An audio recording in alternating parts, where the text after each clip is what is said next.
Hello students, welcome. इस video में हम क्लास 10th मैथ्स के सेकंड चैप्टर पॉलिनोमियल्स इसके कॉन्सेप्ट कंप्लीटली कवर करेंगे। यानी इस वीडियो में हम जो इस चैप्टर में चीज़ें हैं, जो पॉइंट्स हैं, ये सभी आप पॉइंट्स देख सकते हैं। ये सभी पॉइंट्स इस चैप्टर में हैं। इन सभी पॉइंट्स को हम इस वीडियो में कवर करेंगे। आपको मैं चैप्टर समझाऊंगा कि क्या है, और इस वीडियो के एंड तक पूरे चैप्टर को लेकर आपको अच्छी क्लैरिटी हो जाएगी। और इसके बाद फिर क्वेश्चंस आप आराम से कर सकते हैं इस चैप्टर के। और उसके बाद फिर एक्सरसाइज की वीडियोस भी आएंगे, और सभी के लिंक आपको, यानी इस चैप्टर के जो सभी वीडियोस हैं उसका लिंक आपको इस वीडियो के डिस्क्रिप्शन में जो प्लेलिस्ट है उसमें मिल जाएगा। और मैं पहला चैप्टर, यानी जो पहला चैप्टर आपका है रियल नंबर्स, वो ऑलरेडी अपलोड कर चुका हूँ। उसके वीडियोस भी आपको, उनके लिंक इस वीडियो के डिस्क्रिप्शन में मिल जाएंगे। अगर आप वो देखना चाहते हैं देख सकते हैं। और आगे बढ़ने से पहले चैनल को ज़रूर सब्सक्राइब करें और अपने दोस्तों के साथ ये वीडियो ज़रूर शेयर करें। तो शुरू करते हैं। तो सबसे पहले आपने ये समझना है कि पॉलिनोमियल क्या है, मतलब क्या है ये पॉलिनोमियल। तो देखो, अगर मैं आपसे ये कहूँ कि x power 2 plus root x plus 3, क्या ये पॉलिनोमियल है?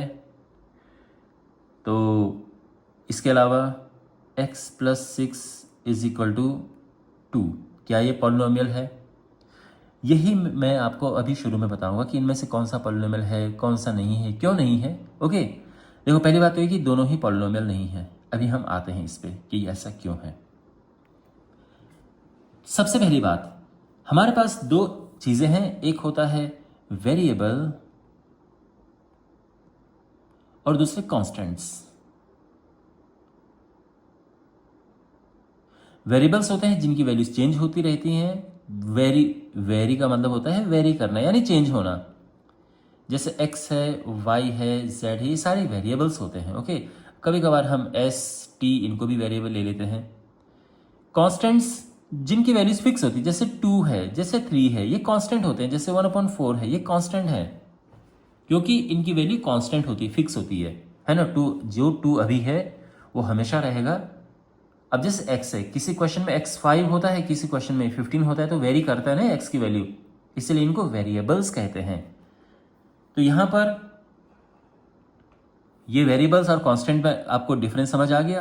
कभी कभार हम कांस्टेंट ABC भी ले लेते हैं जब हमें इनकी वैल्यूज नहीं पता होती, या हमें कोई हम एक स्टैंडर्ड इक्वेशन लिखते हैं तो उसमें हम ABC हम कांस्टेंट की तरह ले लेते हैं, ठीक है। बट इन जनरल कांस्टेंट्स क्या होते हैं? जिनकी वैल्यूज फिक्स होती हैं। वेरिएबल्स होते हैं जिनकी वैल्यू चेंज होती रहती हैं। जब हम इनको मिक्स करके कुछ बनाते हैं, जब हम इनको मिक्स करते हैं, ओके, तो मिक्स जब हम करते हैं तो उनको कहते हैं एक्सप्रेशंस। क्या कहते हैं? एक्सप्रेशंस। तो जैसे अगर मैं कहूं x प्लस 2, यानी बस हमने इनको कंबाइन करना है, ये एक एक्सप्रेशन है। x प्लस वाई प्लस 1/4, ये एक एक्सप्रेशन है। 6x प्लस 1/y एक एक्सप्रेशन है। ओके, 1/x प्लस 3 ये एक एक्सप्रेशन है। ये सारे ये एक्सप्रेशंस हैं। ओके, इसके अलावा जैसे root x plus root y, ये सभी एक्सप्रेशंस हैं। अब इनमें कहीं भी इक्वल साइन नहीं है, ध्यान रखना। इन्हें हम एक्सप्रेशंस कहते हैं जब हम वेरिएबल और कॉन्स्टेंट्स को इकट्ठा करते हैं। लेकिन ध्यान ये रखना कि जब हम बात करेंगे पॉलिनोमियल्स की,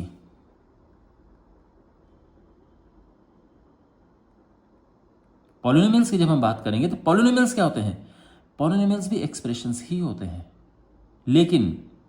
लेकिन केवल वही एक्सप्रेशंस पॉलिनोमियल्स होते हैं जिसमें जो वेरिएबल्स हैं उनकी पावर होल नंबर में होती है। तो पॉलिनोमियल्स क्या होते हैं? पॉलिनोमियल्स ऐसे एक्सप्रेशंस होते हैं, यानी ये एक्सप्रेशंस हैं, इनमें से केवल वही पॉलिनोमियल्स होंगे जहां पे वेरिएबल की पावर होल नंबर में होती है। वेरिएबल क्या है? x वेरिएबल है, ये x और y वेरिएबल है, यहाँ पे x वेरिएबल है, ये x है। होल नंबर क्या होता है? होल नंबर होता है जैसे 0 है, 1 2 3 4, ये सारे होल नंबर है ना। जहां पे x y यानी वेरिएबल की पावर होल नंबर होती है वो होते हैं पॉलिनोमियल्स। अब जैसे यहां पर देखो, तो x की पावर 1 है ना, तो ये एक्स की पावर 1 है, 1 होल नंबर होता है, तो यानी ये क्या है, ये एक पॉलिनोमियल है, ये भी है। ओके, क्यों, x की पावर 1 है, y की पावर 1 है। अब यहां पे अगर हम देखें तो इसमें x की पावर तो 1 है, पर y की पावर 1 नहीं है, y नीचे है। अगर y ऊपर जाएगा तो y की पावर -1 हो जाएगी ना। जब ऊपर जाता है तो पावर का साइन चेंज हो जाता है। पावर क्या होता है, जो इनके ऊपर नंबर लगे होते हैं, ठीक है। जैसे हम कहते हैं ना कि x की पावर 4, y की पावर 3, ये पावर है।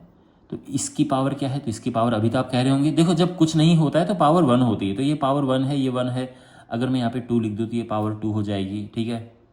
ये पावर 1 है, यहाँ पे भी पावर 1 है, पर ये ऊपर जाएगा तो -1 हो जाएगा। और -1 होल नंबर नहीं है।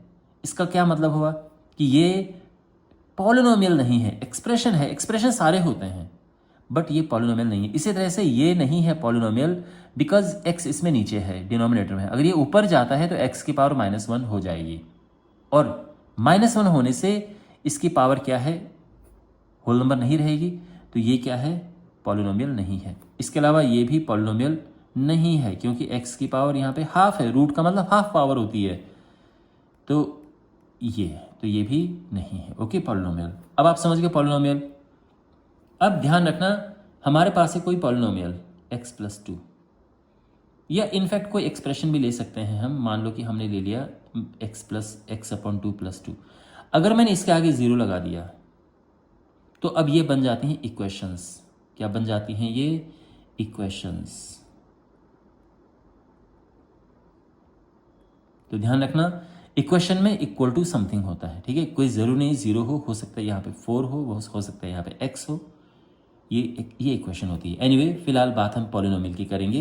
ये जस्ट मैंने आपको बताया कि इक्वेशंस किसे कहते हैं। ओके, इक्वेशन होता है जब इक्वल टू समथिंग होता है, equal to 0, equal to 2x हो गया, इक्वल टू y हो गया, ये इक्वेशंस हैं। एनीवे, मैं यहाँ पर इसको हटाता हूँ। क्यों, क्योंकि मेन पॉइंट हमने बात करना है किसके बारे में, पॉलिनोमियल्स के बारे में।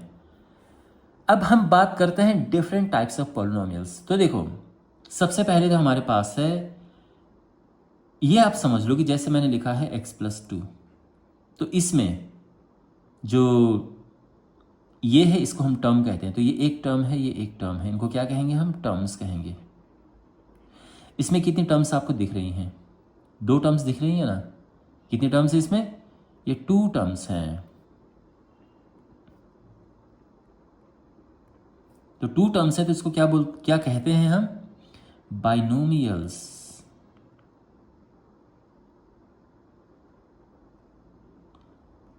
जिसमें एक टर्म होती है, यानी मान लो कि मैं केवल 4x का हूं। देख, 4x एक टर्म है, ध्यान रखना। प्लस और माइनस जब होते हैं वही टर्म्स को अलग अलग करते हैं। अगर मैं कहूं आपसे कि x+y+4, इसमें कितनी टर्म्स होगी, इसमें 3 टर्म्स होगी। माइनस लगाओ तो भी 3 टर्म है। तो प्लस और माइनस क्या करते हैं, टर्म्स को अलग अलग करते हैं। तो ये 3 टर्म्स हो गई। लेकिन अगर मैंने लिख दिया है 4xy, ये भी एक टर्म है 1। ओके, तो ये एक टर्म है। तो एक टर्म जो है उसको हम कहते हैं मोनोमियल, जिसमें 3 टर्म्स होती हैं ट्राइनोमियल।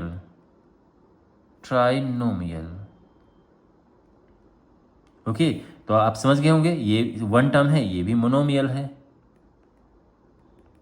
आपके पास ट्राइनोमियल तक टर्म्स है, ठीक है। उसके बाद ऐसा आपके सिलेबस में नहीं है। और वैसे ये सारे के सारे पॉलिनोमियल्स हैं, सारे पॉलिनोमियल के अंडर में आते हैं। ये करेक्ट है, समझ आ गई आपको।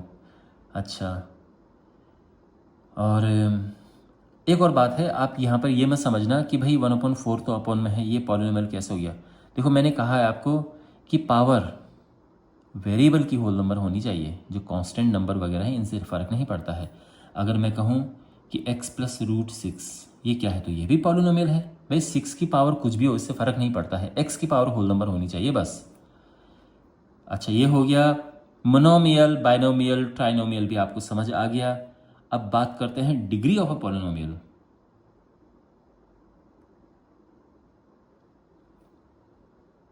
डिग्री होती है largest power of a variable. किसी भी वेरिएबल की लार्जेस्ट पावर।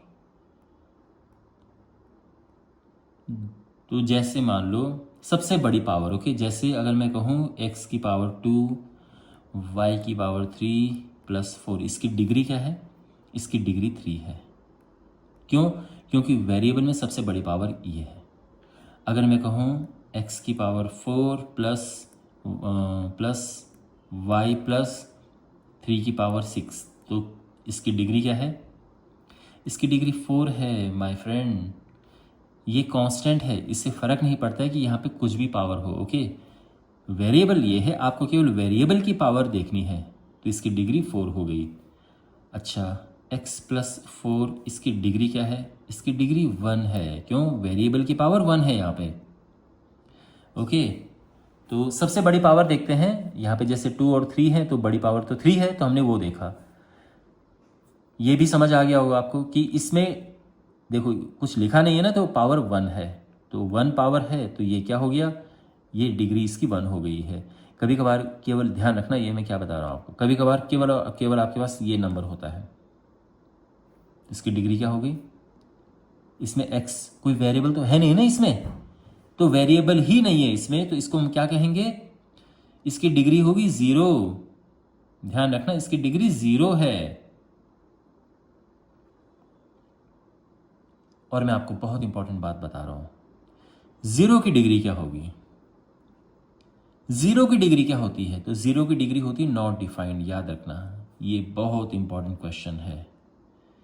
0 कोई अगर आपके पास 0 पॉलिनोमियल है, इसकी डिग्री नॉट डिफाइंड होती है, ओके। अब इन पॉलिनोमियल्स को नाम देते हैं। जिसकी डिग्री 0 है उनको हम कहते हैं कांस्टेंट पॉलिनोमियल।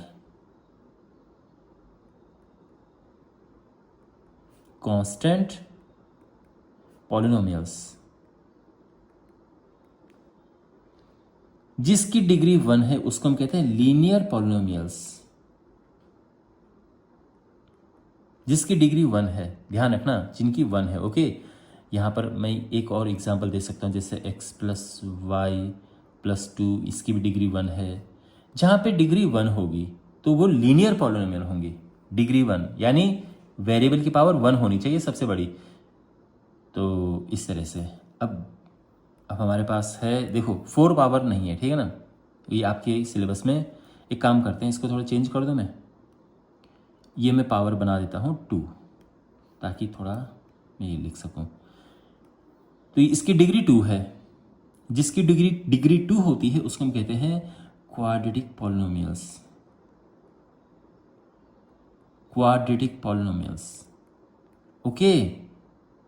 अच्छा, इसकी डिग्री क्या है? इसकी डिग्री 3 है। तो जिनकी डिग्री 3 होती है उनको कहते हैं क्यूबिक पॉलिनोमियल्स।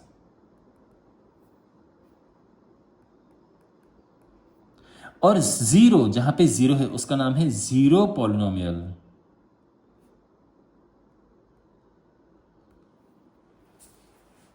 ठीक है, तो डिग्री आई मीन 0 पॉलिनोमियल की डिग्री नॉट डिफाइंड होती है। अगर केवल कांस्टेंट है उसकी डिग्री 0 होगी और उसका नाम कांस्टेंट पॉलिनोमियल होगा।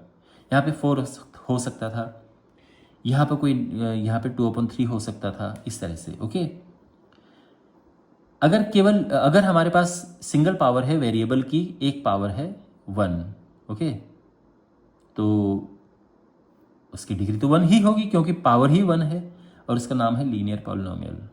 जिसमें पावर 2 है को क्वाड्रेटिक पॉलिनोमियल, जिसमें पावर 3 है सबसे बड़ी, वो क्यूबिक पॉलिनोमियल। तो आपको डिफरेंस समझ आ गया? 0 polynomial, constant polynomial, linear, quadratic, cubic polynomial, okay. Degree 0 polynomial की डिग्री नॉट डिफाइंड होती है, कांस्टेंट पॉलिनोमियल की डिग्री 0 होती है, लीनियर पॉलिनोमियल की डिग्री 1 होती है, quadratic polynomial degree 2, cubic polynomial degree 3। आपको आई होप समझ आ ही गया होगा, okay.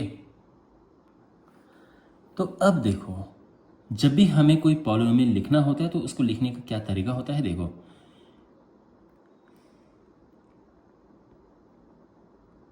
px, p small capital ये यूजुअली स्मॉल होता है, ठीक है ना। तो p x is equal to x square plus 2x plus 3। ये आप देख सकते हैं ये है एक क्वाड्रेटिक पॉलिनोमियल, क्योंकि इसमें इसकी डिग्री 2 है, x की जो सबसे बड़ी पावर है वो 2 है ये। तो ये इसके अलावा अगर हम QX से भी नाम देते हैं, जैसे x प्लस 4, इसको f ऑफ x भी लिख देते हैं is equal to 4x plus 3। तो ये पॉलिनोमियल को लिखने का तरीका है। आप ये मत समझना है कि इसमें इक्वल का साइन है तो ये इक्वेशन बन गई है, ऐसा नहीं है, ठीक है ना। ये बस ये कहा गया है कि ये पॉलिनोमियल ये है, ये पॉलिनोमियल है, ये पॉलिनोमियल ये है, इस तरह से। अब यहाँ पर एक चीज़ आपको समझनी है, वो है वैल्यू ऑफ अ पॉलिनोमियल। क्या चीज़? Value of a polynomial.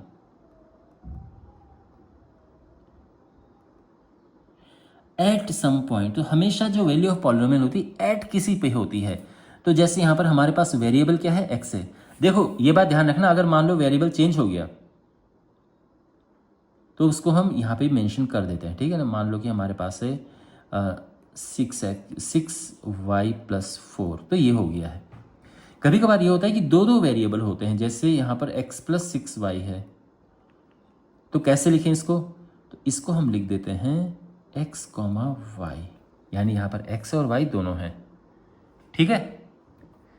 Value of a polynomial at, अब कोई x इज इक्वल टू कुछ दिया होगा, उस पर हमने वैल्यू बतानी है, तो कैसे बताएं? तो ये उसको हम कहते हैं वैल्यू। तो वैल्यू ऑफ अ पॉलिनोमियल जब हम बात करते हैं तो वो बात करते हैं इसकी, यानी इस पूरे की। ये है पूरा पॉलिनोमियल, इसकी वैल्यू की बात की जा रही है। तो for example x is equal to 6 पर हमने इनकी वैल्यू बतानी है कि इसकी वैल्यू क्या होगी 6 पे। तो देखो यहाँ पर ये क्या हो जाएगा, ध्यान से देखना। हाँ, x की जगह पे तो आएगा 6, और यहाँ पर भी x की जगह पे हमें 6 रखना पड़ेगा,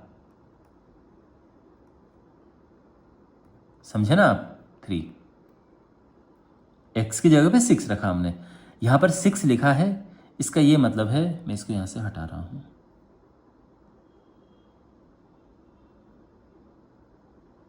ओके।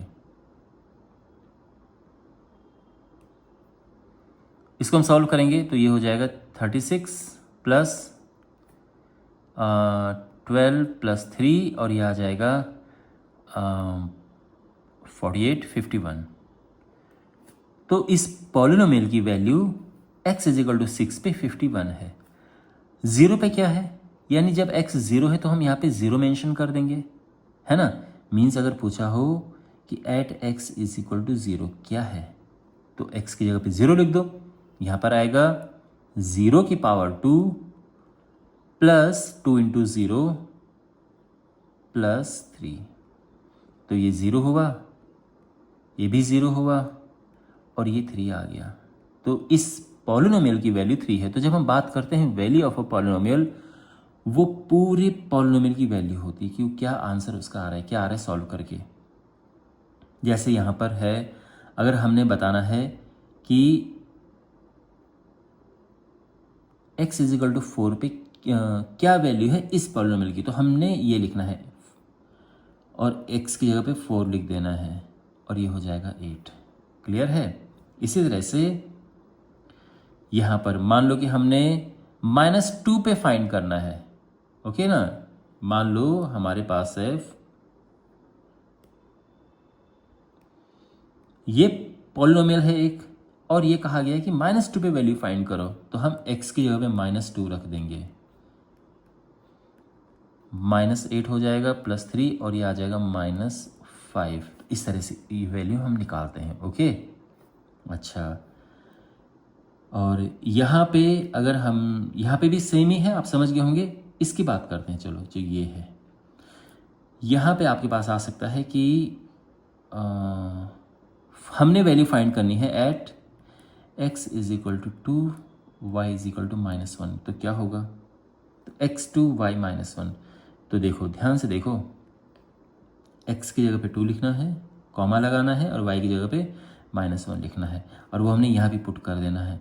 x की जगह पे 2 प्लस आएगा, 6 आएगा, और y की जगह पे -1। तो 2 माइनस 6 यानी -4। क्लियर है? इस तरह से निकलती है वैल्यू ऑफ अ पॉलिनोमियल, ध्यान रखना। और अब बात करते हैं, बहुत इंपॉर्टेंट पॉइंट है ये, जीरो ऑफ अ पॉलिनोमियल। तो सीधी बात ये है, अच्छा चलो मैं आपको एक एग्जांपल देता हूं। मान लो कि हमारे पास है p ऑफ x, यानी एक पॉलिनोमियल है x-2। यहां पे अगर हम x0 पुट कर देंगे,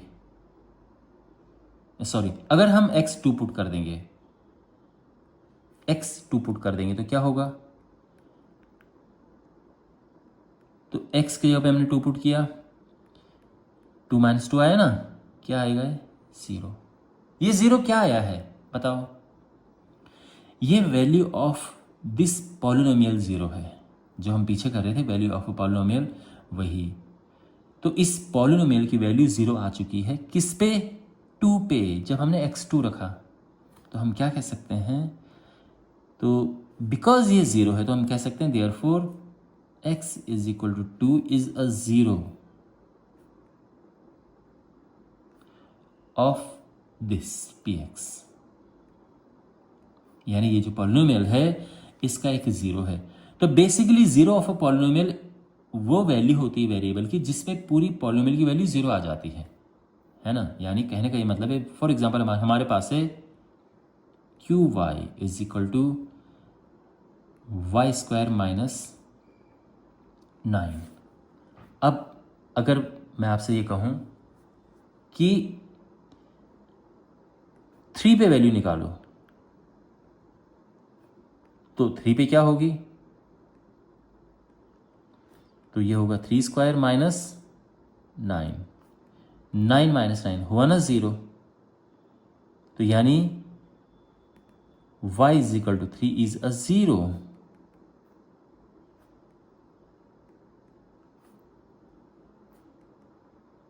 ऑफ द गिवन पॉलिनोमियल लिखो, या ऑफ सिंपली qy लिखो। तो आप ये समझिए कि 0 क्या है? 0 x की वैल्यू है या y की वैल्यू है, या जो भी वेरिएबल वहां पर है उसकी वैल्यू है ना। तो ये है 0, और उसकी वह वैल्यू जिसपे पूरा पॉलिनोमियल 0 हो जाए। ऐसे ही अगर हम लें यहां पर -3, तो क्या होगा? -3 पुट करो यहां पे, तो -3² माइनस 9, -3 का स्क्वायर भी प्लस में आता है, और ये 0 हो गया। तो हम कहेंगे कि y is equal to -3 is a 0 of, ये इसका 0 है इस पॉलिनोमियल का। और अगर हम देखें at y is equal to 0, 0 पे क्या आ रहा है? यानी जब हम y 0 रख दें, तो ये हमने 0 रखा, ये 0² आया, तो बेसिकली 0 माइनस 9, ये -9 आ गया। तो ये 0 तो नहीं आ रहा है ना ये, तो हम ये कहेंगे कि ये 0 नहीं है। So therefore y is equal to 0 is not a 0 of जो हमारे पास गिवन पॉलिनोमियल है। तो 0 का मतलब बेसिकली x हो गया, y हो गया, z हो गया, इनकी वैल्यूज हैं। ओके, देखो कभी कभार आपने हो सकता है ये टर्म सुने हो कि इसके रूट्स क्या हैं, तो ध्यान रखना ज़ीरोज़ जो है इनका दूसरा नाम रूट्स भी है, और कभी कभार हम इनको सॉल्यूशंस भी कहते हैं। फाइंड द रूट्स, तो वही है, वो ज़ीरोज़ ही बोलना चाह रहा है, ठीक है। या कभी कभार सॉल्यूशंस ऑफ दिस, तो ये भी ये बहुत कम आपको सुनने को मिलेगा, पर रूट्स आपको काफ़ी सुनने को मिल सकता है। तो यानी वो ज़ीरोज़ की ही बात कर रहे हैं, ठीक है। तो अब आप बताइए, आपको 0 समझ आया? कैसे बताएंगे आप मुझे? अच्छा, कमेंट बॉक्स में लिख दो, ठीक है। मैं आपको एक और चीज़ बताता हूँ यहाँ पे, देखो कंप्लीट तरीके से। तो ज़ीरोज़ क्या होते हैं? Values of variables eight which the value of polynomial is 0, simply. तो ज़ीरोज़ ऑफ अ पॉलिनोमियल, यहाँ पर देखो मैंने इसको कंप्लीट तरीके से लिख दिया है। Zeros of a polynomial px, कोई px कोई पॉलिनोमियल है, तो यानी वेरिएबल इसमें x है, are the values of x तो ज़ीरोज़ एक्स की वो वैल्यूज़ हैं जिन पे पॉलिनोमियल की वैल्यू ज़ीरो हो जाए। ठीक है ना, बात समझ आई। अब क्वेश्चन ये है कि how to find zeros.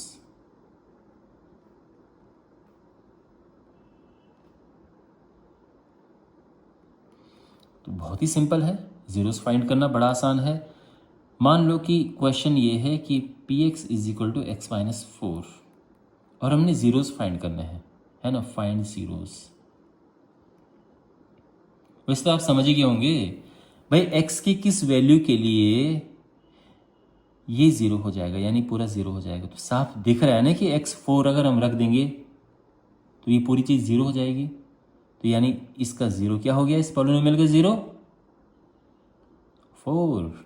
Okay, लेकिन करने का तरीका क्या है, हम लिखेंगे कि putting P x is equal to zero means X minus four को हमने ज़ीरो पुट करना है और X is equal to four हो गया। So X is equal to four is a zero.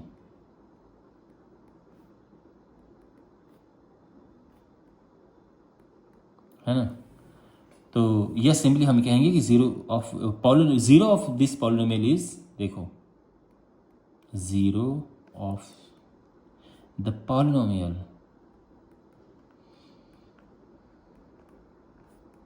Is four, है ना, हम ये भी कह सकते हैं। तो सिंपली क्या करना है, इसे ज़ीरो रख देना है और एक्स की वैल्यूज आ जाएंगी। अब क्वेश्चन इस तरह से भी आ सकता है, find the zeros of this, इसके ज़ीरोज़ फाइंड करने हैं। तो सेम प्रोसेस है, क्या करेंगे हम, इसको ज़ीरो पुट कर देंगे, putting x square minus four is equal to zero, है ना, मतलब पहले ये लिख दो, चलो, putting P x is equal to zero, इसका मतलब एक्स स्क्वायर माइनस फोर को ज़ीरो पुट कर दो, यानी एक्स स्क्वायर हो गया फोर और एक्स क्या हो गया, प्लस माइनस टू, है ना, टू एंड माइनस टू। तो therefore zeros, the zeros of the polynomial are, अब इसमें दो है ना, तो are two and minus two. समझे, यही इसको, इसके ज़ीरोज़ फाइंड करने का तरीका। अब आपके पास कभी कभार हमें कुछ आगे होते हैं तो हमें फैक्टर करने होते हैं। फॉर एग्जांपल अगर क्वेश्चन आ जाए कि फाइंड ज़ीरोज़ ऑफ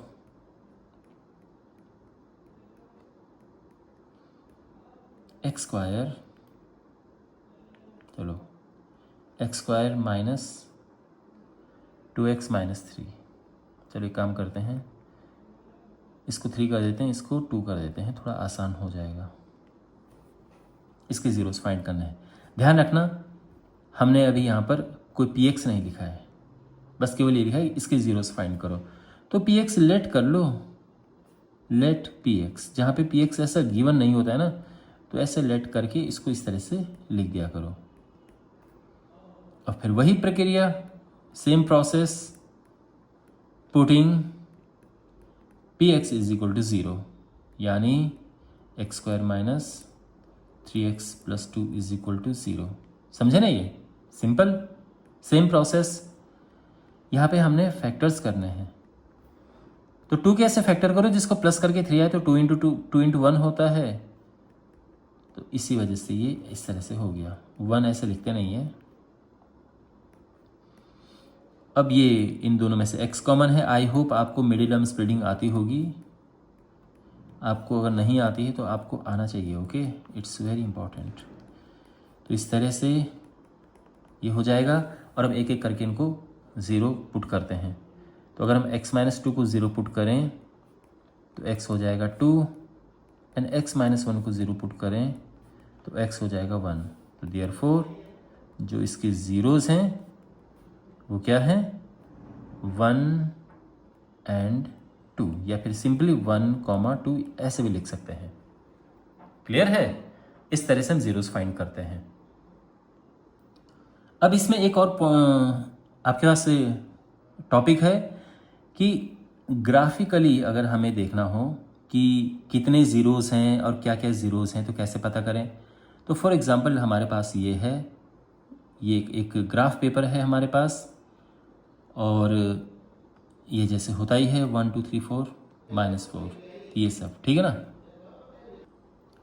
और इस तरह से कोई कर्व जा रहा है, कोई ग्राफ जा रहा है। देखो, जितने भी पॉलिनोमियल्स होते हैं हम उनको ग्राफ में निरूपित कर सकते हैं, ठीक है। वो मैं थोड़ा बाद में आपको बता दूंगा, लेकिन पहले आप ये समझो कि कोई ग्राफ मान लो इस तरह से जा रहा है और आपसे क्वेश्चन पूछा है कि इसके ज़ीरोज़ बताओ,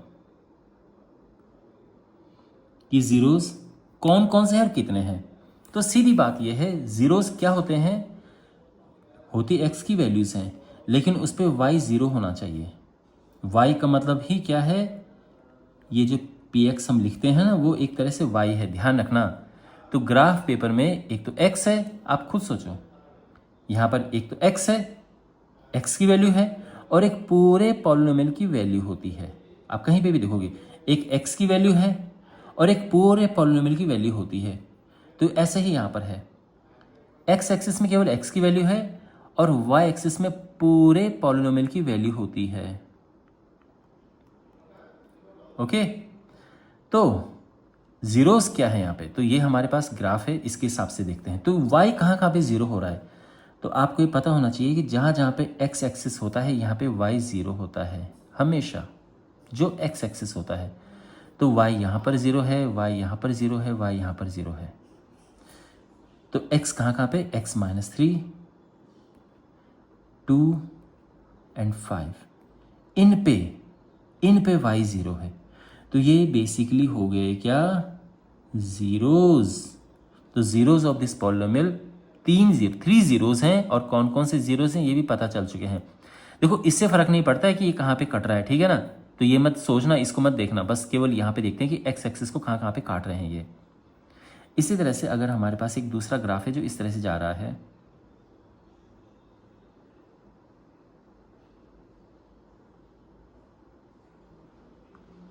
तो ये जो ब्लैक वाला ग्राफ है, इसमें आप बताइए कि इसमें कितने ज़ीरोज़ हैं और कहाँ कहाँ पे हैं।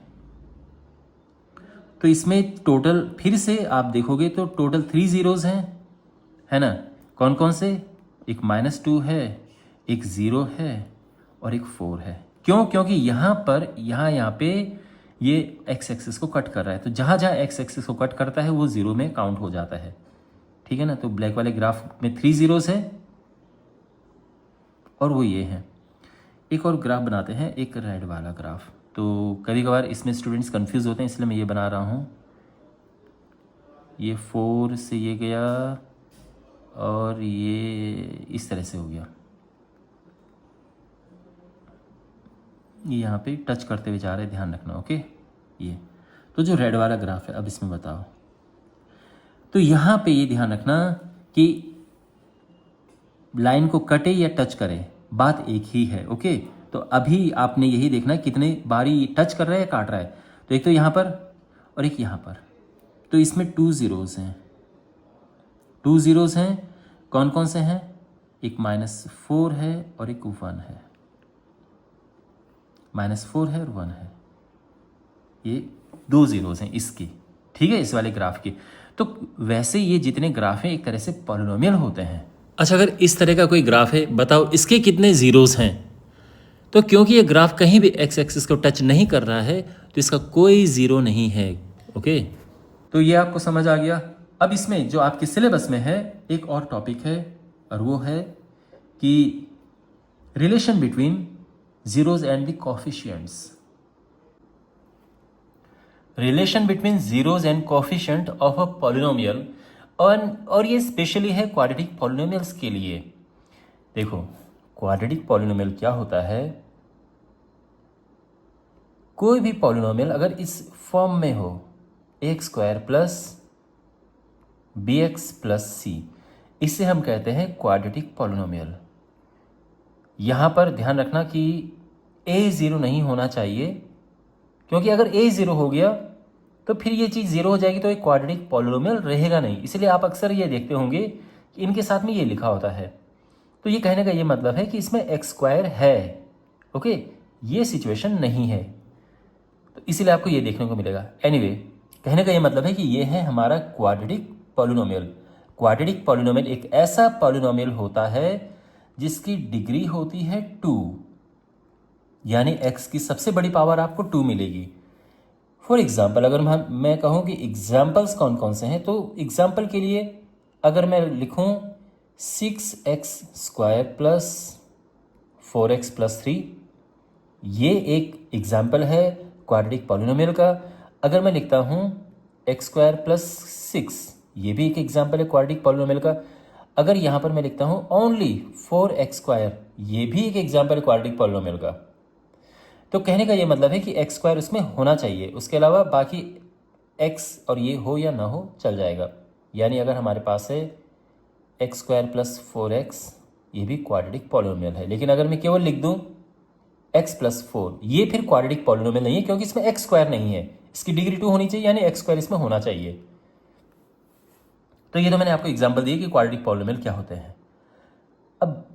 अब इससे पहले कि मैं रिलेशन की बात करूं, मैं आपको ये बता दूं कि जीरोस क्या होते हैं, कोएफिशिएंट्स क्या होते हैं। तो जीरोस, जैसे कि आप समझते हैं, x की उन वैल्यूज को हम जीरोस कहते हैं जिस पे पूरी पॉलिनोमियल की वैल्यू जीरो हो जाती है। तो फॉर एग्जाम्पल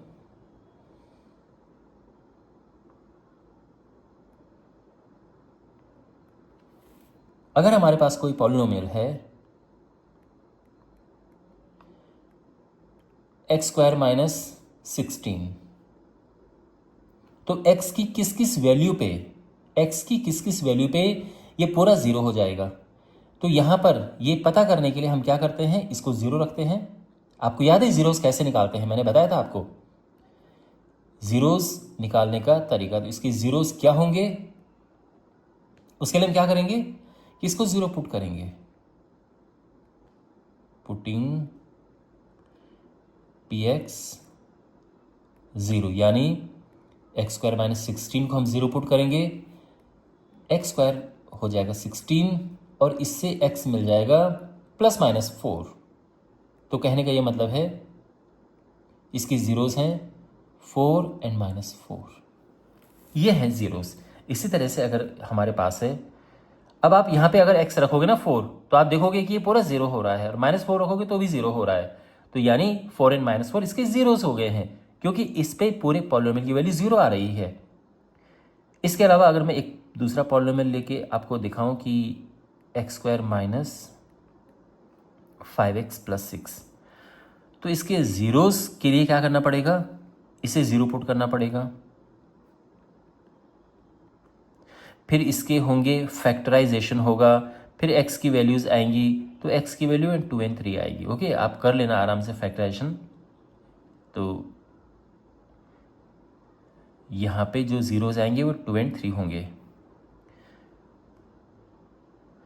ओके, कर लेना आराम से factors. Okay, factorization I am sure आपको ये आइडिया होगा इसका, क्योंकि मेन पर्पज इस वीडियो का फैक्टराइजेशन सिखाना नहीं है, जीरोज और कोएफिशिएंट के बीच में रिलेशन बताना है। ये अगर ये नहीं आता है तो आप मुझे कहना, मैं आपको एक वीडियो रिकमेंड कर दूंगा बढ़िया सा जो मैंने बना रखा है इस पर। खैर, इस तरह से हम जीरोस फाइंड करते हो, ये जीरोस हैं। आप यहाँ 2 पुट करके देखो पूरा जीरो हो जाएगा, अब 3 पुट करके देखो पूरा जीरो हो जाएगा, ये है ना। 3 पुट करोगे तो 9 आएगा, -15 प्लस 6, ये पूरा जीरो हो रहा है। ये हुए जीरोस। और अगर हम बात करें कोएफिशिएंट्स की, जीरोस आपको पता चल गए, यानी x की वो वैल्यूज जिस पे पूरा पॉलिनोमियल जीरो हो जाता है। इन जीरोस का दूसरा नाम रूट्स भी, आप कहीं कहीं रूट्स भी सुनने को आपको मिल सकता है, तो कंफ्यूज मत होना, ठीक है। तो रूट्स जीरोस एक ही बात है। अब हम बात करते हैं कोएफिशिएंट्स की। तो अब जब दोनों चीज़ें आपकी समझ आ जाएंगी तो फिर हम रिलेशन की बात करेंगे। तो कोएफिशिएंट के लिए एक पॉलिनोमियल लेते हैं। एक हमारे पास पॉलिनोमियल है, for example 6x² plus 4x plus 3। तो इसमें x² का कोएफिशिएंट क्या है, मैं शॉर्ट में लिख रहा हूँ कोएफिशिएंट ऑफ x², यानी x² के साथ लगा क्या है, तो सीधी बात है 6 लगा है। x का कोएफिशिएंट क्या है, तो ये है 4। एंड कांस्टेंट टर्म क्या है इसमें, जो कांस्टेंट टर्म ये है 3।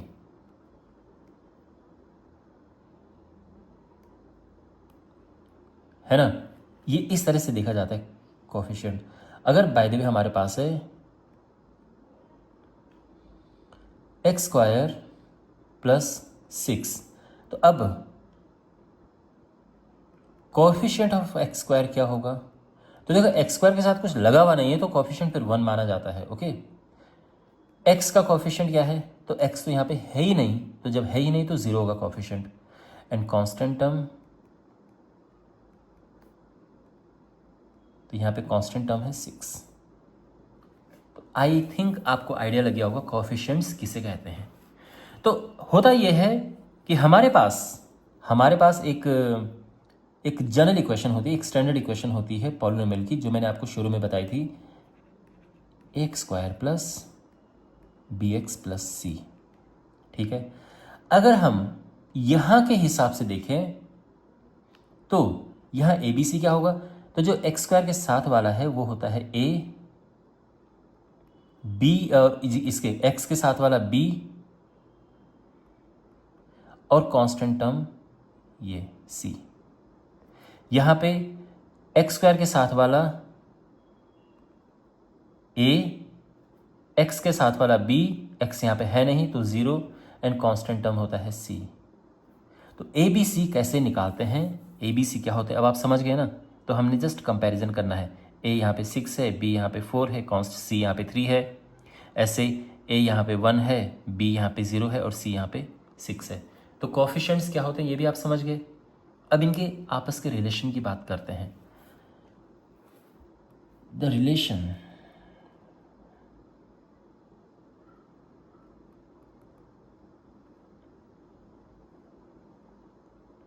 देखो,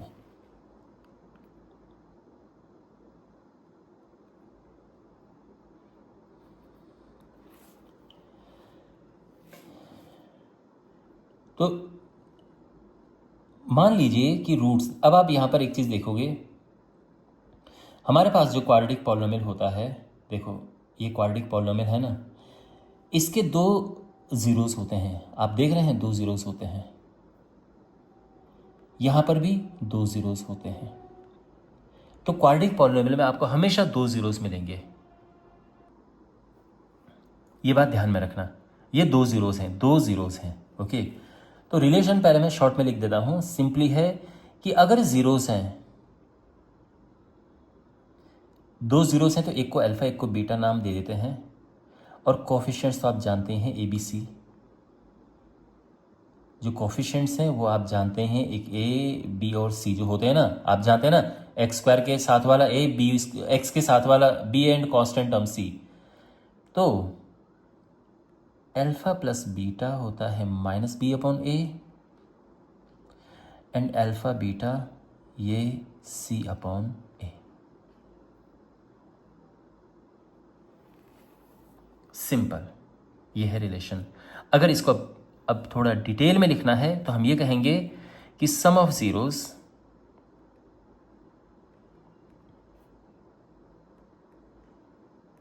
सम हो रहा है ना उनका, सम ऑफ जीरोस का सम क्या है? माइनस बी क्या है? बी है कोएफिशिएंट ऑफ एक्स, आप जानते हैं ये। एंड ए क्या है? ए है coefficient of X square. Product of zeros,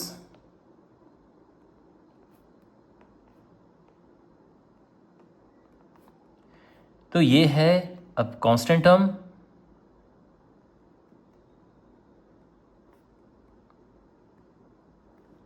upon coefficient of X square.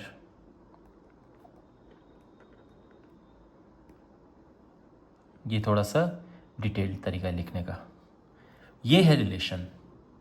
और अब मैं आपको बताता हूं कि ये रिलेशन कैसे है। एक काम करते हैं, मैंने जो ऊपर पॉलिनोमियल एक लिखा था, x square minus 5x plus 6, इसमें जीरोस क्या हैं?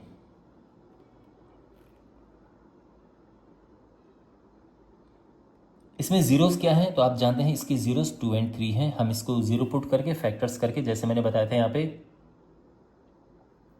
ये इसके ज़ीरोज़ 2 और 3 हैं, इसी की बात कर रहा हूँ मैं। ओके, इनमें जो ए बी सी क्या है, ए 1 है, बी -5 है और सी 6 है। समझ गए आप? अभी तक ऐसा कोई मुश्किल नहीं है। अब देखो क्या ये वेरीफाई हो रहा है, मतलब हमारे पास क्या है, हमारे पास है कि alpha plus beta some of zeros है -b/a। क्या ये सच्ची बात है? देखते हैं।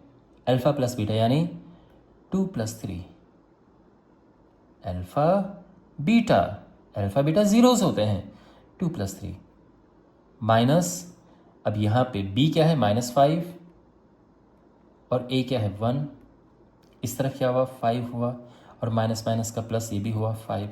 हो गया ना वेरीफाई ये फॉर्मूला, यानी ये फॉर्मूला सही है।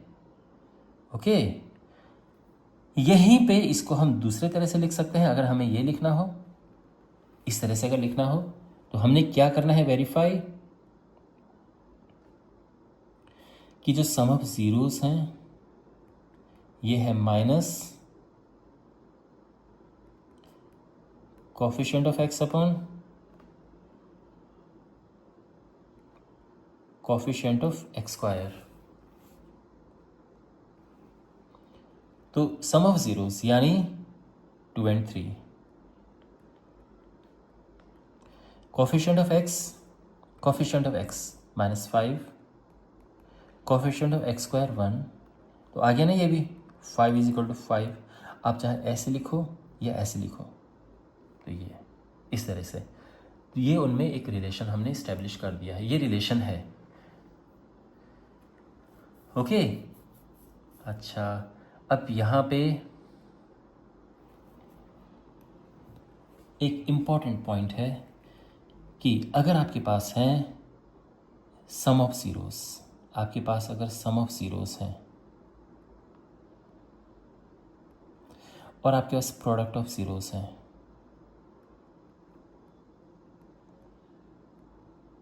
तो पॉलिनोमियल क्या आप बना सकते हैं?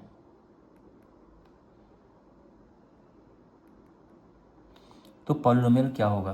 तो देखो, पॉलिनोमियल होता है x² minus sum of zeros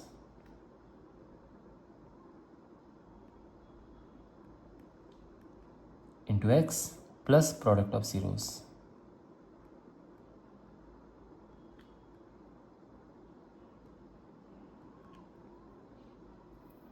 बहुत बहुत इम्पोर्टेंट, बहुत ही इम्पोर्टेंट फॉर्मूला है। अब देखो कैसे, देखो, हाँ, अभी अभी हमने क्वेश्चन किया जिसमें ज़ीरोज़ क्या क्या थे, 2 और 3, ये थे ना, ज़ीरोज़ 2 और 3 थे, ज़ीरोज़ 2 और 3 हैं, ये याद रखना। तो क्वेश्चन ये है कि अगर कोई पॉलिनोमियल है जिसके ज़ीरोज़ 2 और 3 हैं, क्या वो इक्वेशन हम बना सकते हैं? तो बिल्कुल बना सकते हैं। सम क्या है यहाँ पे, 2 और 3 है, उनको प्लस कर दो। प्रोडक्ट क्या है, 2 × 3 है ना, सम ऑफ ज़ीरोज़ में इनको प्लस कर देंगे, प्रोडक्ट ऑफ ज़ीरोज़ में मल्टीप्लाई कर देंगे, तो हमारे पास जो पॉलिनोमियल है ये मिल जाएगा हमें। और देखो ये वही पॉलिनोमियल है जिसकी हम बात कर रहे हैं। क्लियर है? कहने का ये मतलब है कि अगर हमारे पास सम ऑफ ज़ीरोज़ हैं, प्रोडक्ट ऑफ ज़ीरोज़ हैं, तो हम आराम से पॉलिनोमियल बना सकते हैं। बहुत सारे आपके पास क्वेश्चंस हैं कि हमारे पास सम ऑफ ज़ीरोज़ दिया है कि सम ऑफ ज़ीरोज़ है 1/4, प्रोडक्ट ऑफ ज़ीरोज़ है 3, तो फिर पॉलिनोमियल क्या होगा? तो पॉलिनोमियल के लिए हम क्या करेंगे, simply x² minus sum of zeros, आप जानते हैं, तो सम में क्या करेंगे, 1/4 आ जाएगा, है ना, ये वाला formula, plus product of zeros simply 3 रख दो, तो क्या हो गया, ये हो जाएगा x² माइनस x/4 + 3, और ये हमारा आंसर है। लेकिन एक और यहाँ पर इंपॉर्टेंट बात समझो, इसमें ऐसा है कि आप अगर इसमें किसी का मल्टीप्लाई कर भी दो ना तो भी हमारा आंसर सेम रहेगा। अगर हम किसी का मल्टीप्लाई कर दें यहाँ पे, चाहे हम 10 का करें, चाहे 100 का करें, 1000 का करें, इसके ज़ीरोज़ हमेशा, इसके सम और प्रोडक्ट में फ़र्क नहीं पड़ेगा, ज़ीरोज़ में फ़र्क नहीं पड़ेगा। आप ये सोच रहे सर ये सब फिर क्यों आप ये बता रहे हो? वो इसीलिए कि अक्सर हम अपना आंसर अपॉन में नहीं छोड़ते हैं, हम कोशिश करते हैं कि नीचे से ये अपॉन हट जाए, वही हम करेंगे यहाँ पर। तो एक काम करो, नीचे एलसीएम लो 4 का यहाँ मल्टीप्लाई करो और 4 का इसमें मल्टीप्लाई करो, आए समझ? और अब इसमें हम 4 से तो देयरफॉर जो हमारा पॉलिनोमियल है क्या हो जाएगा, इसमें 4 से मल्टीप्लाई करेंगे हम, सिंपल सी बात है, 4 से मल्टीप्लाई करेंगे। समझ गए ना? 4 से मल्टीप्लाई क्यों करना है? ताकि जो ये डिनोमिनेटर में 4 है ये हट जाए और हमारे पास एक सिंपल सा पॉलिनोमियल आ जाए। और ये आंसर आ जाएगा 4x² - x + 12, ये हमारा आंसर है। तो कहने का ये मतलब है कि अगर कभी नीचे कोई नंबर इस तरह से मिल जाता है तो हम उसे हटा देते हैं। वैसे जो ये है इसके वही ज़ीरोज़ हैं जो इसके होंगे, बस ये है कि इसमें अपॉन में ये नहीं है, तो ये हमारा आंसर आ चुका है। तो इस तरह से हम पॉलिनोमियल फाइंड करते हैं अगर हमारे पास sum of zeros and product of zeros दिए हों। क्लियर हो गया ये? और इसी के साथ ये वीडियो कंप्लीट होता है। मुझे उम्मीद है कि आपको सारे कॉन्सेप्ट अच्छे से समझ आए होंगे और इसके बाद जब आप एक्सरसाइज करेंगे तो और भी ज़्यादा अच्छे से क्लियर हो जाएंगे। तो चैनल को आप सब्सक्राइब करें, वीडियोस को आप लाइक करें, अपने दोस्तों के साथ में शेयर करें और बाकी वीडियोस के लिए डिस्क्रिप्शन बॉक्स में प्लेलिस्ट चेक करें। मिलते हैं अगले वीडियो में, टेक केयर।